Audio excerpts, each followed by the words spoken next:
All right, good afternoon, everybody. My name is Ken Kahn. I volunteer with the ATD Houston Group and coordinate the virtual technology with ATD Houston. So I'm the guy that kind of gets to work behind the scenes and set up these webinars and make sure that everybody can get in connected and gets their connection details and things like that. I apologize if you hear some chatter in the background with me today. I'm out and about and just kind of stopped in at the local Starbucks to help facilitate the webinar this afternoon. So welcome again to the ATD Houston webinar series. We got a treat for you today. Our topic is the power of persuasive communication. And we have with us our presenter, Laura Wall-Cleves, who's the VP of Duarte Academy. So today we're going to get to learn a little bit about how to create training that connects to your audience and positively impacts your learners. So our learning objectives are to, by the end of our session today, you should learn to establish a powerful connection between the trainer and the audience, develop big idea and map audience needs to guide content creation, gain a new slide development process that will change your thinking, and choose the best visuals to deliver your content and ensure maximum learning transfer. So lots of exciting things that we're going to learn about today from Laura. So before I turn it over to Laura, I do want to remind everybody that we do have the question box. If you have any feedback along the way, any questions for her, she has somebody there that's going to kind of be helping me look for your comments and questions and get some answers back to you. If you want to speak, you're welcome to do that too and ask your question. Just raise your hand, and when we get a moment to break in, we will unmute your microphone and allow you to ask your question live with the group today. So again, thank you for joining us, and I will turn things over to you, Laura. Thank you so much, and welcome everyone. Thanks for giving of your lunch hour. I really appreciate it. I'm very excited to be speaking with all of you today. And the next hour or so, what I'm going to be sharing with you is why persuasive communication is so important to your training organization, your own professional growth and career path, and to your company at large. And I'm going to share a bit about how to use persuasive communications in your training as a vehicle for really connecting with your audience. Now, you may be thinking, well, wait a minute. At this point in my career, I already know how to communicate persuasively. My slides aren't amazing, but they're good enough. Why do I need to listen to this today? Well, you're right.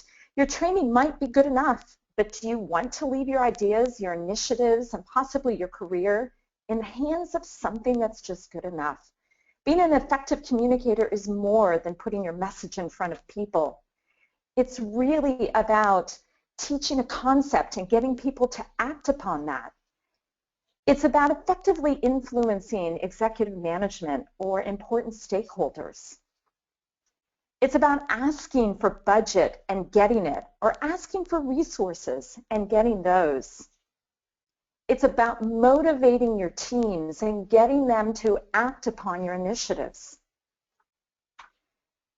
Learning how to be an effective communicator does take work, but the rewards of your investment will move you along the path of harnessing the power of persuasion. Now, I have to confess, I haven't always used these skills myself. I've always believed that leaders who could stand up and deliver an effective presentation or training session were just better communicators. I had no idea that you can learn to be a more persuasive communicator, and that being better at this isn't just for the C-suite. I had come from marketing and advertising world where I've worked, unfortunately, for 30 years now. Now, in those 3 decades, I've made hundreds of new business presentations, delivered twice as many presentations to clients, and now I'm creating and delivering workshops to our customers. And I did them badly. Well, okay, not so badly, and certainly not in the last few years I've been with Duarte, but I could have done better. It's not that my ideas weren't good enough or that I wasn't smart enough. It was that I never learned the basic persuasive skills. Many of our clients that come to our agency, Duarte, had the exact same problem I had. They just never learned the skills. They come to us with a message that goes something like this. Hi everyone, welcome today to our training session on Updater 12. Updater 12 is great. It goes out automatically, updates all of your servers so you don't have to manually update your work yourself. It has some great benefits for our customers. It's 10 times faster. It works on multiple platforms. It comes with live tech support and free upgrades. There's some great technology behind this product that I think your customers are really going to enjoy. Now for you, my audience today, was anybody motivated by that? If you were, chat in the window, because you're one of a handful of people that were even close to motivated by that learning session. Fictitious as it is, we unfortunately do this to our learners day in and day out. Now, I want to share with you a different way that we could teach people. So what if it went something like this? One of the biggest complaints that I hear from our customers is that it's a pain to update the servers. It takes an inordinate amount of time. It's a hassle to do it, and it takes all of their attention away from more strategic work. How many of you have heard that from our customers? So what if we created a product that could automatically do all the updating for them?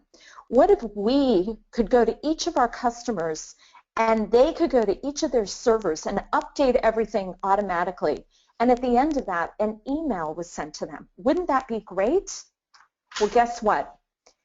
We're rolling out our new product. It's called Updater 12. Not only is it going to update your customer servers automatically, and there will be an email that will be sent to them, it's 10 times faster than our competition. It's compatible on all platforms. It comes with live 24/7 support, and our customers are going to be able to get a free upgrade if they've purchased Updater 12. So let's dig in and learn more about this product so that you can go out and make our customers happy. Now, audience, can you feel the difference in these? Again, fictitious training sessions, but there's a distinct difference between the two. The second one had a little bit of a story, right? There was a protagonist or a hero, our customers, and we were able to start building a story around Updater 12 so that you, my audience, my learners in this fictitious case, could actually become engaged in the product that we were learning about. This example shows us that we can harness the power of storytelling to engage our learners and activate their interest in our ideas and motivate them to carry it forward into action, even in what would seem like the most basic of learning sessions. So how do we do this? Through what we call our visual story methodology. Becoming a great communicator, the Steve Jobs of the world, takes some work. At Duarte, the agency where I run the academy, we have a whole 2-day session where we go through all the ins and outs. For the next several minutes, there are key principles that I'm going to take you through that you can learn right away that will start you down the path towards being an authentic, audience-centric communicator. And I'll show you these for the rest of our time together. They include knowing your audience, having a big idea, using contrast, and simplifying your visuals. The first step towards being an effective communicator is knowing your audience, knowing who your learners are, because persuasion doesn't happen in a vacuum. You have to do your homework and know what's happening in the hearts and minds of the learners so you can teach them something new. When you teach, there are 3 main elements to your course. There's you, the instructor, there are the learners, and there are your slides and your job aids. Now, using your chat window, who do you think is the most important in a learning scenario? Anyone? All right, well, I'm going to just jump ahead and tell you the most important component in a learning scenario is actually your learners. That's right. It might be surprising to you guys because many people, when we ask them who the most important person in a learning scenario is, many of them say the instructor. I'm up here, I'm talking to you guys through this webinar. If it was live and in person, I'm in front, I'm doing all the talking, I'm presenting my wisdom. Like Luke Skywalker, I'm saving the galaxy. But really,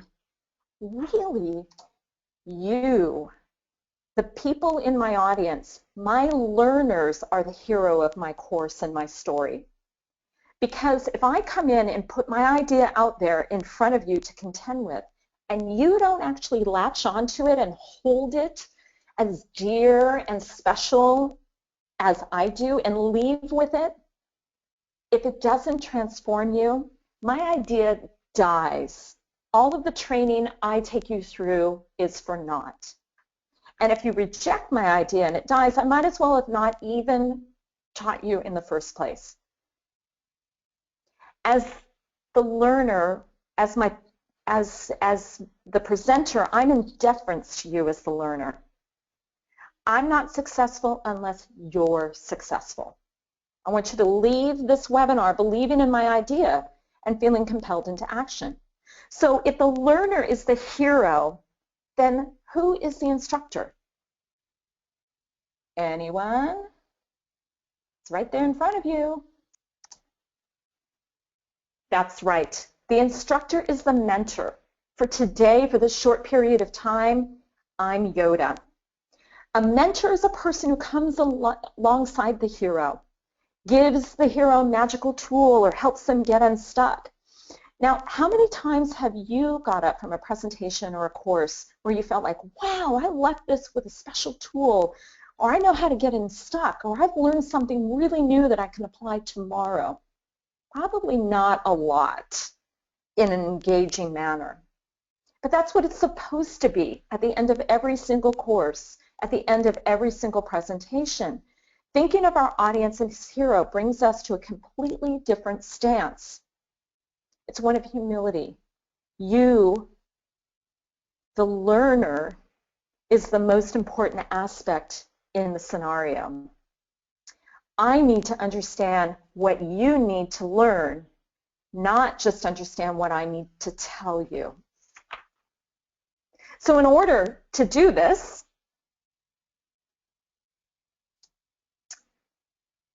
we have to put our ideas out there, and we have to figure out how best to move our learners from one place of believing and behaving to a new place of believing and behaving. Even before we launch into our application tools to create our job aids and our slides, before we start thinking about what to present, what we want to say, and how it's going to look, we have to ask ourselves some questions about the most important people in the room, the learners. And those questions look like, what are my learners like? Why are they here? What keeps them up at night? What's troubling them? Why do they need to be learning this? How can I help solve their problems? What information can I give them so that they can solve their problems themselves? What do I want them to do when they leave? And how are they going to resist this training? Once we spend time answering these questions, and only then are we really ready to actually create our lessons. Now, you're going to be tempted to skip this and think, oh, I know who my learners are, but seriously, don't skip it. Take a little bit of time because every group is going to be slightly different, and you're really going to find the value in paying attention to this each and every time. But there's going to be more to understanding our audience than just our learners. To build a relationship, we need to speak from what we call common ground. We need to identify the overlap between me as an instructor and you as my audience of learners. And speaking from that overlap is going to help your learners feel like you're all on the same team. And they're more likely to adopt your idea. Now, different relationships have different common ground and differing amounts of shared stories. For example, my husband and I have a lot of common ground. We're celebrating 21 years of marriage this September. He can start a sentence and I can finish a sentence, and it's easy to find that common ground. With colleagues, I know them a bit, but I don't know them as much as a close friend or relative. So when I'm working with colleagues, training them, presenting them, I have to work a little bit harder to find that common ground. But in many training sessions, like ours today, like the webinar, I have to talk to many different people, and I have to think about them in many different ways in order to really find that common ground, that overlap. So I've got a little exercise I want to take you through. We are going to find the overlap between a group of learners, the cowboys, and a presenter or an instructor. So chat in the window and tell me a little bit about these cowboys. Think about cowboys. What do they like? Do they ride horses? Do they wear hats? Anyone? Are you guys in the email? All right, well, let me give you some things about, great. Let me give you some things about cowboys. They wear hats.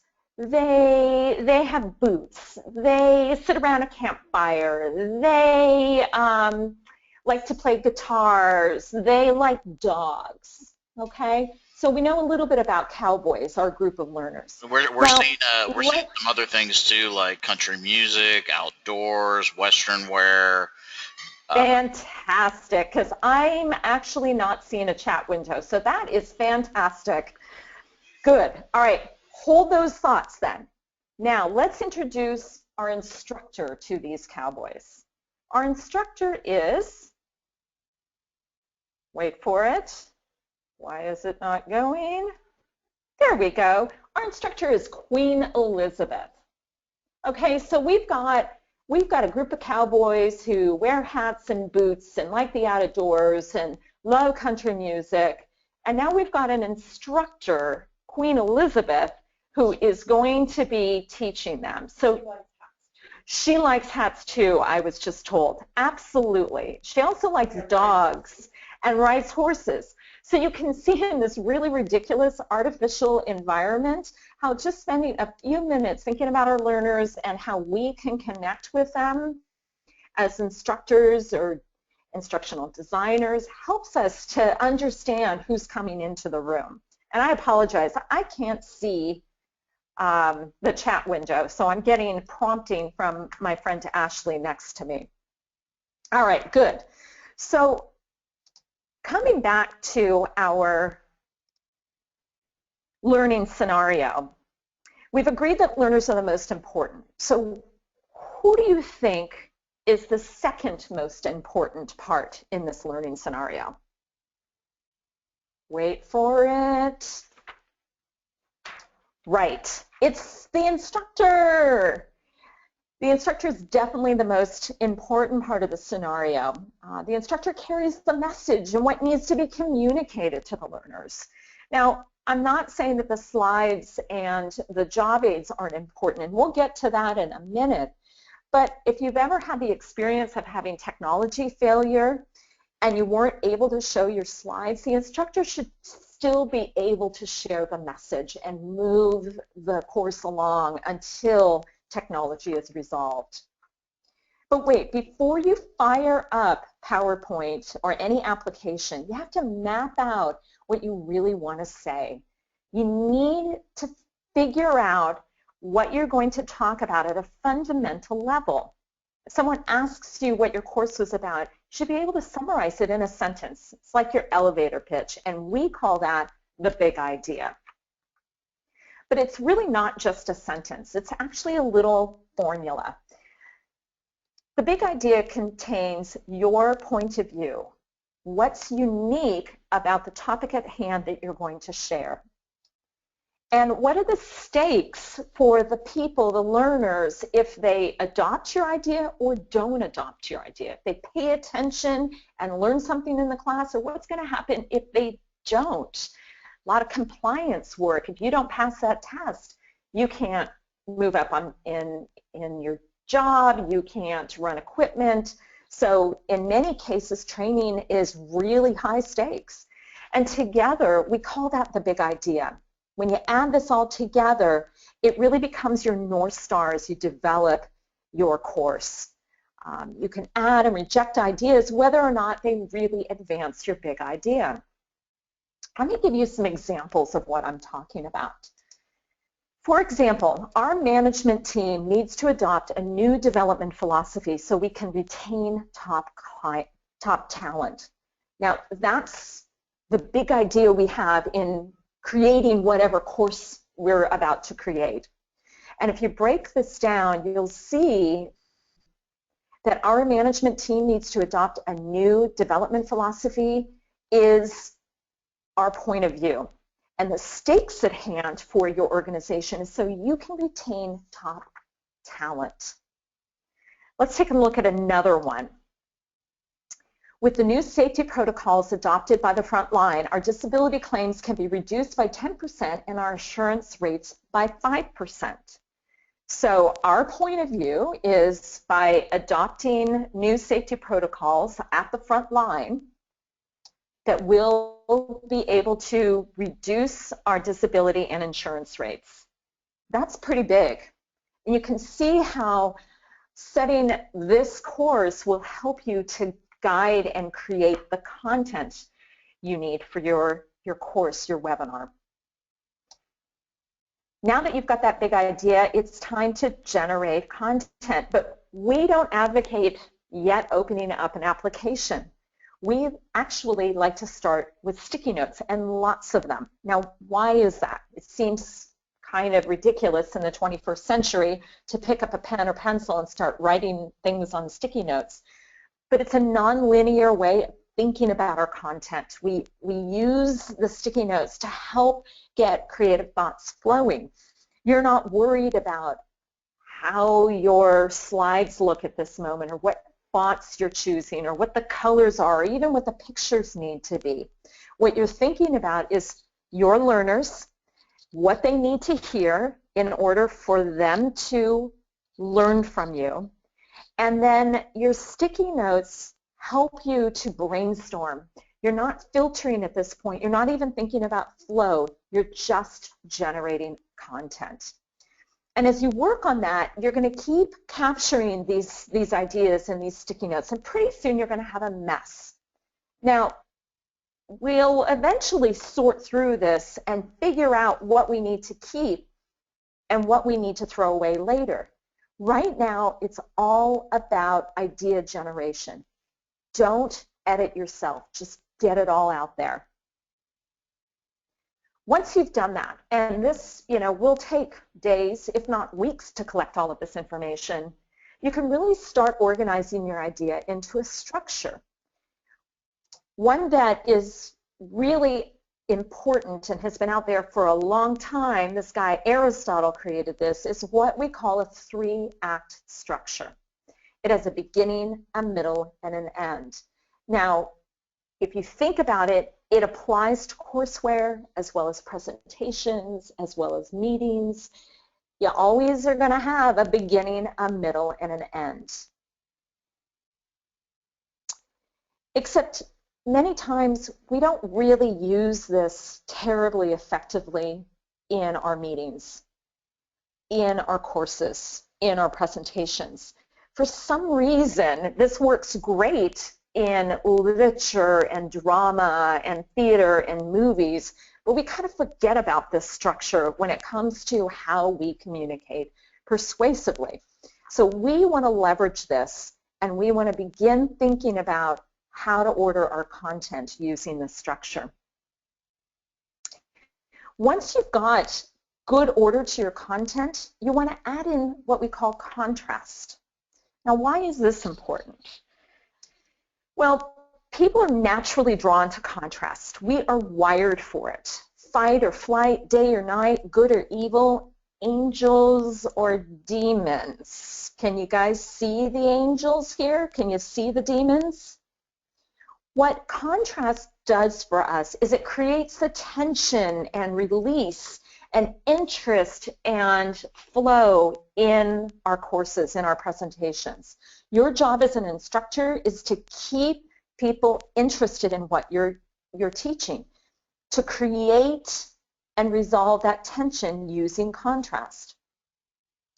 People come into rooms and training sessions with their own knowledge and bias. You all did that today for our webinar. And so are your learners. They're constantly evaluating whether what you say fits in with what their experience is or falls outside of it. And you need to help embed contrast into your materials so that they can compare your ideas with their beliefs, and that they stay interested and drawn into what you're saying. But how do you come up with this contrast? Well, if you talk about what's going to happen in the future, you might want to start talking about how that's different from the way things are today, or even how they were done in the past. If you're talking about solutions, you want to contrast that against the problems at hand and make sure that those problems are clearly defined. And if you're talking about your point of view, considering adding something else to it about an alternative point of view. And you may think that the alternative point of view is kind of silly or stupid and obvious because, you know, we're trying to sway someone, so why would we want to bring in a contrasting point of view? But your learners aren't going to see it that way. When you address alternate points of view, your learners are going to think, wow, the instructor's really thought this all through and has looked at all of the arguments and presented a really well-rounded perspective. And if you're really having trouble coming up with contrasting elements for your courses, talk to other people, talk to your colleagues and see if they can help you with it. Once you've got contrast layered in, your presentation, your course should start looking something like this. Let me break this down a little bit for you. It's leveraging the 3-act structure, beginning, middle, and an end. And at the very, very beginning, what you're doing is you're setting up the what is, contrasting it against what could be. The what is kind of the current state. You know, we're here today because we've got an issue or a problem or a solution that we need to come together with and agree to. And then you're going to contrast it against the what could be. What's your idea going to look like? What's the training going to help solve when everybody leaves the room? And you want to make that gap as big as possible so that you can really catch everybody's attention at the very beginning so they truly understand why they're sitting there. The middle is going to go back and forth between the what is and what could be.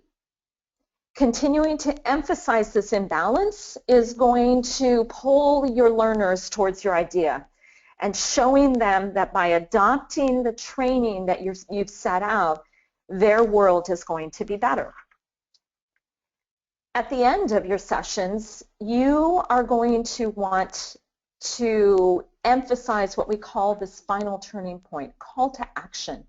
We want people to know very clearly what they're supposed to be doing with the training when they leave, or with the presentation if you're talking to your colleagues.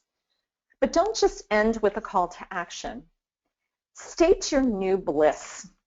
What is the world going to look like when everybody in the room has gone out and adopted this training? Because the principles of recency state that people will remember the last thing that they've heard before they're going to remember anything in the middle or the beginning. So make sure you're crystal clear what the power of this training is going to do for them when they leave. Altogether, we call this structure the presentation form. Now, we come from the world of presentations. Our CEO, Nancy Duarte, has studied hundreds of presentations and speeches of all different kinds.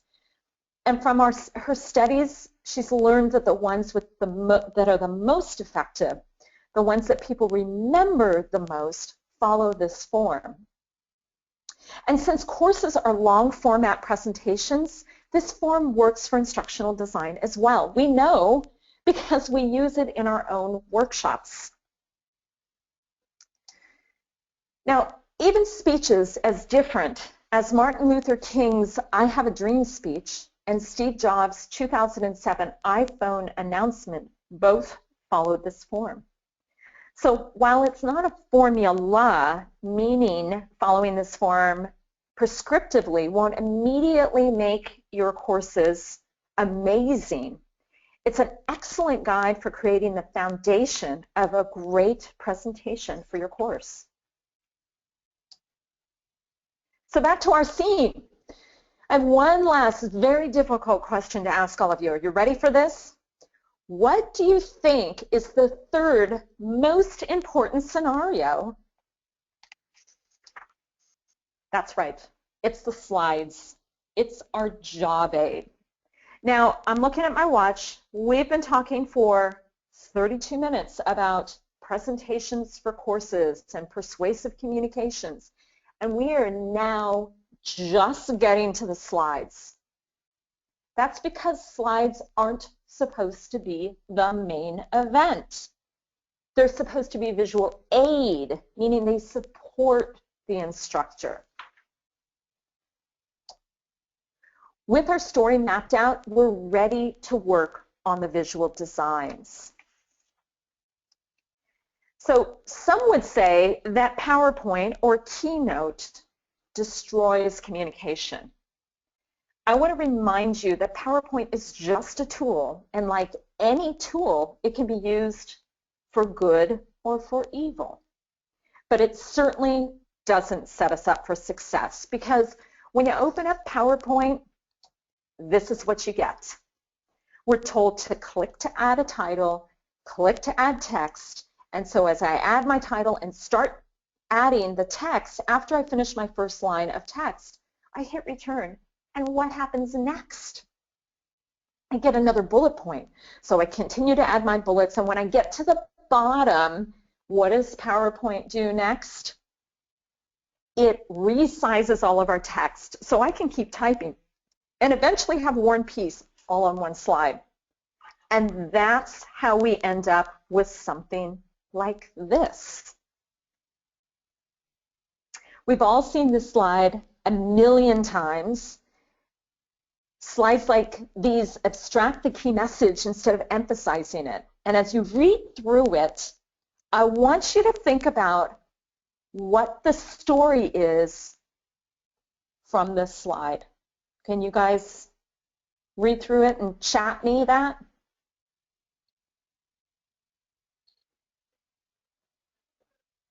What's the story I'm trying to communicate?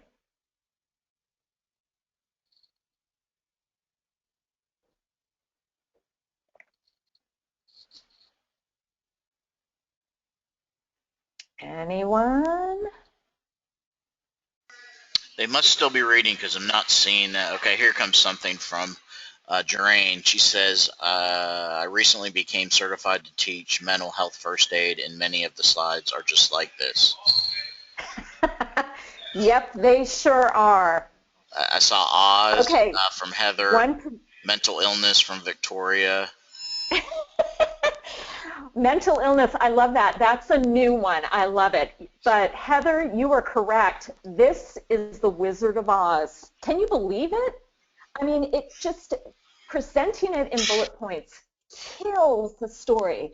I've actually seen Martin Luther King's I Have a Dream speech in PowerPoint bullet points. And it's horrible. You can't even get past like the third page. You only do it because you know It's Dr. King's famous speech. But this is what happens. This is what we're doing to our learners. This is what we're doing to each other when we have presentations. And it's just a wave of really terrible presentations and training sessions out there. And we've got to change it. We have to change it. In fact, there's an interesting thing on. People know that there's bad slides out there in the world, and some are even calling locations no slide zones. Oracle, several years back at their Oracle World, actually took a whole building at the convention center and called it a no slide zone. If you were going to actually speak there to present any of your ideas, you could not use PowerPoint. In some ways, you know, they're absolutely right. But this is kind of an extreme way to deal with the real problem of bad slides. And there's another extreme. There's this guy, a former vice president, who with a presentation under his arm caught the eye of Hollywood, won an Academy Award, and a Nobel Peace Prize. All with a presentation. So it can be done. But why is it that presentations and courses and e-courses are so boring? Why are they so broken? In our 26 years of working with clients and their presentations, and now 5+ years into learning and development, we've seen people use slides in one of 3 ways. The first is a document. We often see presentation software used as a document, and it's a great document generating tool. We can put lots of words on it, maybe even pictures on our slides, and we actually call it slide docs. It's actually a great job aid, but don't project it. Don't turn your back and read it to your learners. It's great for conversations, but it's not projected as a slide. The second category is teleprompter, and we all have seen this. In fact, I would guess we've all used this. We put everything on the slide so that we, the instructors, the presenters, can remember what we need to say to our audience, to our learners. We use it as a mnemonic device. We want to make sure that we're not forgetting anything. It's actually very self-centered. It's centered on the instructor. We want to move away from that and towards a true presentation so that our learners are engaged. We want to put on our slides exactly what our learners need to understand our one clear message. It might be a powerful image, an infographic, simple amount of text, something that the learners are going to recognize quickly, understand, and then focus back on you and what you're trying to tell them. Now, I have a question for you. Out in the real world, can you think of other forms of communication that are simple and clear? Chat your ideas. Outside, think about advertising. Think about other forms of marketing. How about signs and billboards? Exactly. Now, the crazy thing is when billboards came out about 100 years ago, there was a lot of fear around them. It was thought that the new drivers would be bumping into each other and creating accidents and fatalities. So they actually created laws around what you could and could not put on a billboard. Now, that's awesome. Wouldn't that be great if we could do that for our slides? We actually have a way of thinking about that. We call it our signal to noise ratio. If you have signal, if your message is very clear, it's like the old-time radio signal. There's no white noise that's bleeding in and out. The problem is we end up adding a lot of noise to our slides, visual noise. And what you really want to do is you want to boost up that signal so much so that all of that noise has been decreased. The goal of your visuals is to support your message so that your learners can understand it, not to gobble it up with too much noise. Now, I got a quick exercise, and this is going to be fun because we're on a web chat here. But the exercise is, I'm going to show you a couple of slides.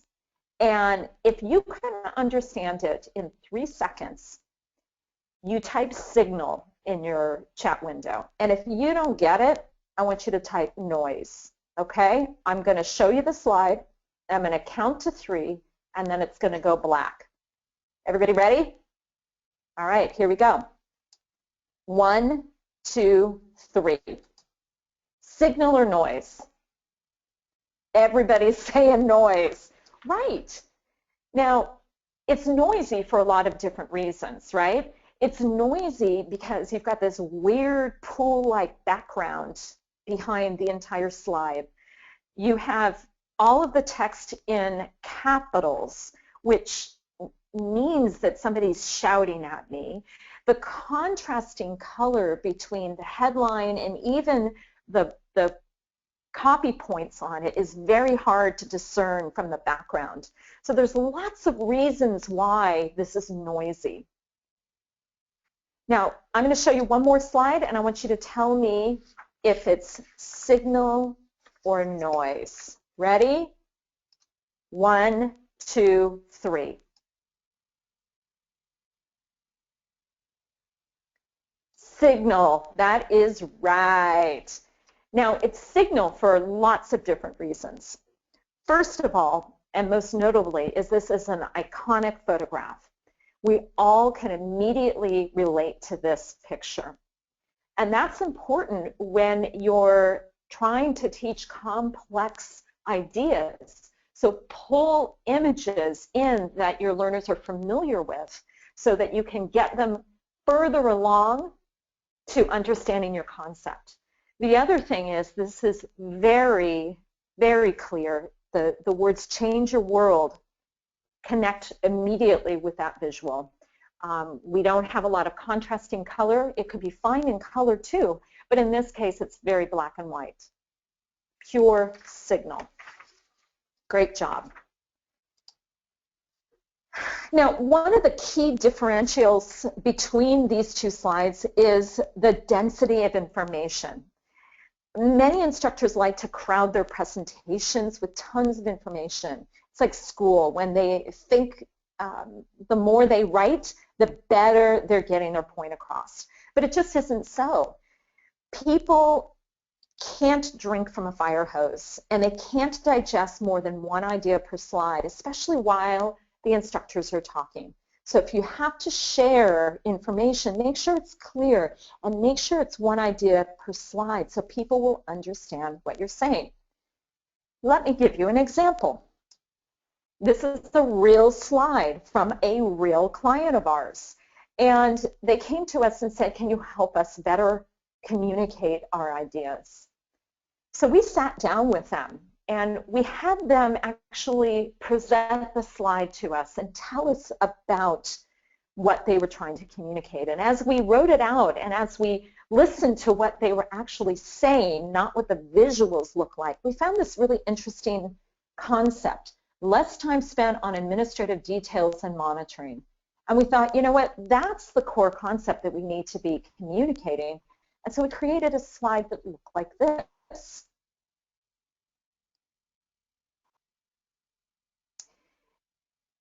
The presenter could then speak to this, add color to it, ask questions, but it was very clear what we were communicating. Throughout the rest of the presentation, we added additional slide designs that would support the ongoing message that we were communicating that looked something like this. We didn't have to list a bunch of bullet points to talk about our program. We could just simply elaborate on what that program is by reinforcing her comfort and her success in being able to apply this program. And I'm going to say that those two slides are way better than this ever will be. Now, in the last few minutes I have with you, I just want to recap. You know about your learners. You've got your big idea and a 3-act structure. We've added some contrast, and you have a clear, effective set of slides. You're ready to go out there and teach, right? Well, there's one last thing that you, as the instructor, needs to do, and that's practice. You've got to practice what you're going to be teaching. Only through speaking out loud what you're going to be presenting and how you're going to be interacting with your learners will you really understand the pacing and the flow, what's going to work, what doesn't work. Run it by your coworkers, do an alpha, do a beta. You can get valuable feedback as you run through your course. Because with all of this together, you're going to be able to deliver a killer course that's going to transform confusion, resistance, and uncertainty into understanding, alignment, and confidence. So you can teach that concept. You can influence management. You can ask for budgets and request resources and actually get them. So you can direct teams and lead them in the right way. And so you can pretty much create an all-around better world for yourself, your learners, and everybody in your organization. And by doing all of this, you just need to remember one thing. Duarte's golden rule: never deliver a workshop you wouldn't want to sit through. Thanks so much for your time. And I know that we've got some time for questions. Maybe what we should do, since I have chat window angst here, maybe we should just open it up for questions. We can try that and see how that goes. What do you think? Yeah, we can do that. We can unmute anybody if they want to raise their hand, or if somebody, you know, puts in something in the question box, we can view that too. Okay. Fantastic. And I'm kind of watching. Any questions?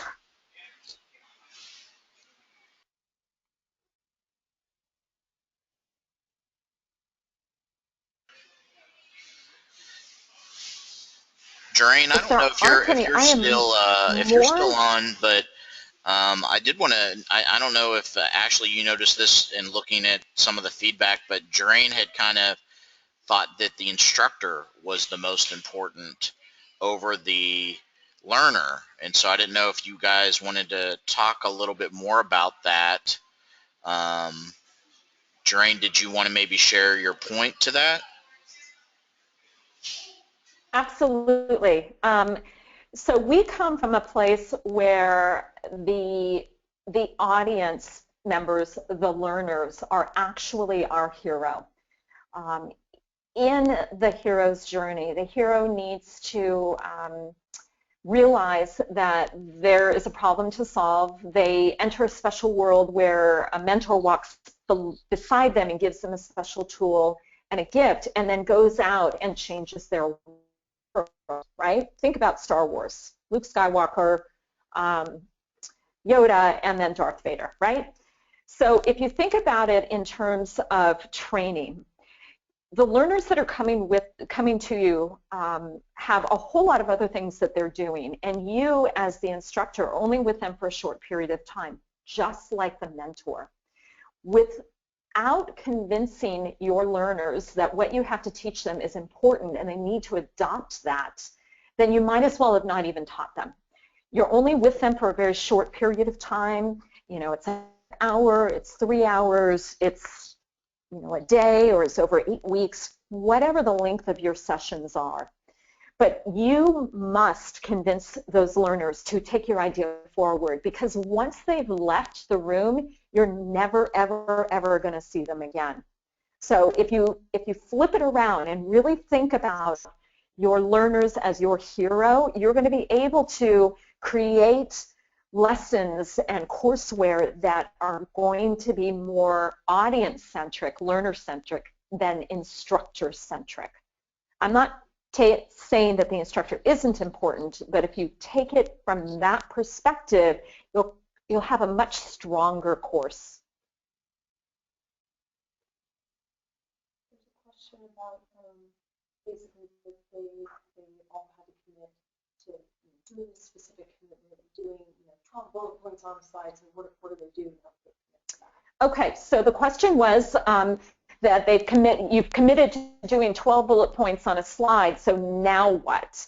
Well, you actually don't have to do all 12 bullet points on a slide.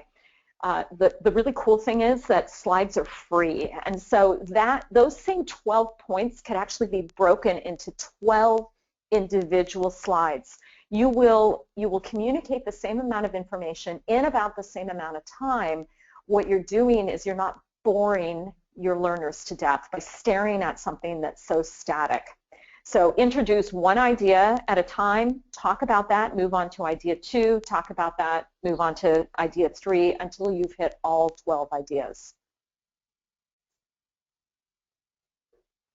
Right, what I will do is share afterwards, we can share a couple of links. One of the links is to slidedocs.com, SLIDEDOCKS.com,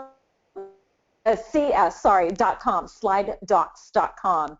And in there, you'll really see how you can leverage the application tool, PowerPoint in most of our cases, to create courseware, to create the documents that you need, the job aids that you need. Just don't project slide docs.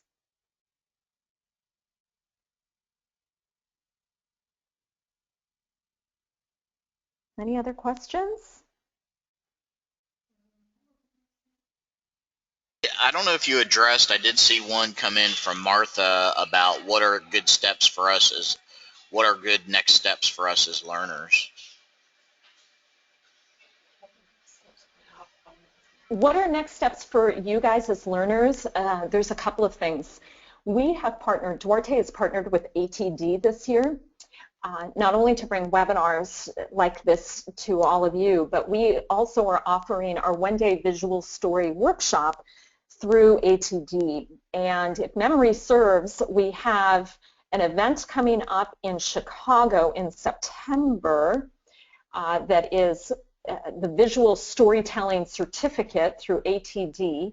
And also, I believe there's one in December, I want to say in Alexandria, Virginia. So you could do that through ATD, and you can also do that directly through Duarte. We offer 4 different workshops and a very robust e-course around our visual storytelling methodology.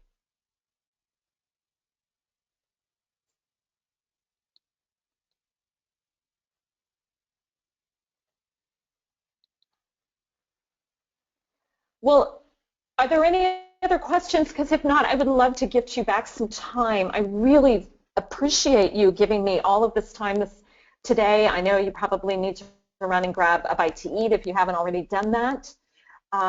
You can follow up with me if you've got any questions, Laura@duarte.com. You can also follow up with my colleague, Joseph Fontana. I think, Joe, your email is joseph@duarte.com. He can answer any questions you have about Duarte, and you can always hit our website too. And send me an email if you need more information or just have some questions. I'm happy to answer those for you. And thanks so much for doing all of the heavy lifting and getting your peoples all trained up and going in the right direction. It's super important as adult learners to continue to learn and to grow. So I just want to thank you for the heavy lifting that you're all doing in your organizations. And thank you, Laura, for joining us today and sharing all this information. We really appreciate it. You're so welcome. Thanks so much, and go out and change your world. All right, have a good day, and thanks, everybody. Bye-bye.